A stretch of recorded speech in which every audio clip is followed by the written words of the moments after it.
NATO says it's there to enforce the United Nations resolution which calls for the protection of civilians, but it doesn't always work.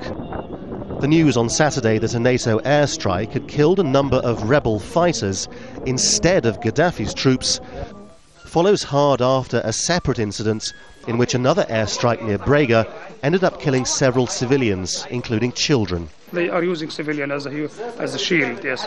This is what they are doing. But I think either the NATO or the French force, they have noticed this convoy. They have attacked this convoy. Really, that the target was precisely attacked. It was done properly and precisely. But unfortunately, one of the vehicles which were carrying the ammunition, it explodes.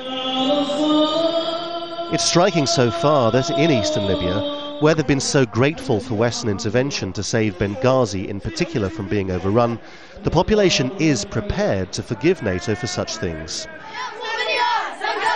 But in other places like Sabah in southern Libya, there's less sympathy.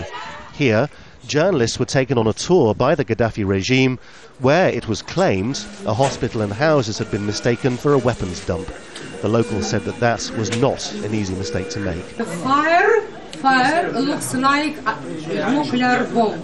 Even given the obvious support here for the outside world, all these things have the potential at least to make the political class of eastern Libya more than a little nervous.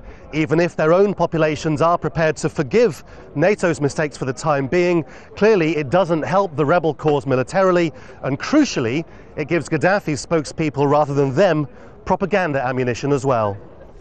The outside world too is nervous about sending ground troops in, even if that would avoid the potential for killing civilians. That's now prompted the European Union to suggest copying a model it used in Bosnia, sending in soldiers, not to fight Gaddafi, but to get civilians out of the way of the fighting. Well, the Council of Ministers has agreed in principle that there will be a thing called U4 Libya, which is basically using military assets and military personnel to help with humanitarian assistance in Libya if there is a request from the UN humanitarian body.